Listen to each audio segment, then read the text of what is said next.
सतनाम गले। जय हो दीदी हाँ अन सतनाम गले ए गाय गवैया भैया जाना हमें तोला रे अकेला अकेला रे जाना हमें तोला रे अकेला। अन सतनाम गले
समाज 4 दिन के जिंदगी संगी 4 दिन के मेला काबर पैसे रे संगी माया के झमेला।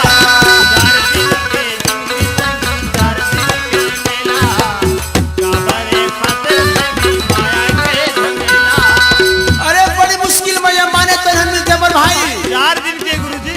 अरे 1,84 योनि ले भटक के ये मानव तन न पाए हैं। अरे दया धर्म नहीं जाने रे पगला ये माया में भुलाए हैं। वही ले याद तो सतनाम बाबा कहा थे गुरुजी 4 दिन के जिंदगी संग 4 दिन के